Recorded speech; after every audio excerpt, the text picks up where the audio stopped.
பாட்டி உங்க காலத்துல எல்லாம் சாதி மதம் எல்லாம் உண்டா பாட்டி? எல்லாம் உண்டு. எல்லாம் உண்டு. எத்தனை வகை ஜாதி உண்டு பாட்டி? 18 ஜாதி இல்லையா? 18 ஜாதியா? 18 ஜாதி உண்டு.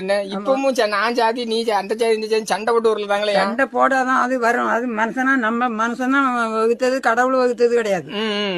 மனுஷன் தான் வகுத்தது. அப்ப வந்து ஜாதி வந்து ஜாதி 2 தான். 2 ஜாதி தான். அப்படிதான் ஆணும் பெண்ணும் தான். ஆணும் பெண்ணும் தான். நம்ம இனத்தான் அப்படியே அந்த ஜாதி இந்த ஜாதி நீட்டம். ஜாதி 2 ஜாதி வந்து கிடையாது. அப்படிதானே? ஆமா, ஜாதி 2 தான். ஜாதி 2 ஜாதி.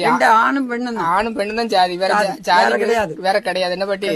மனுஷனால வந்து பிரிக்கப்பட்டது ஜாதி. பிரிக்கப்பட்டது மனுஷனாலதான் அந்த ஜாதி இந்த ஜாதி நீ வரவேன் அது இது நாடாரு தேவை. பாட்டி உங்க காலத்துல எல்லாம் சாதி மதம் எல்லாம் உண்டா பாட்டி? எல்லாம் உண்டு. எல்லாம் உண்டு. எத்தனை வகை ஜாதி உண்டு பாட்டி? 18 ஜாதி இல்லையா? 18 ஜாதியா? 18 ஜாதி உண்டு. இப்பவும் நான் ஜாதி நீ அந்த ஜாதி இந்த ஜாதி சண்டை போட்டு வரலாங்களே. சண்டை போடாதான் அது வரும். அது மனுஷனா நம்ம மனுஷன்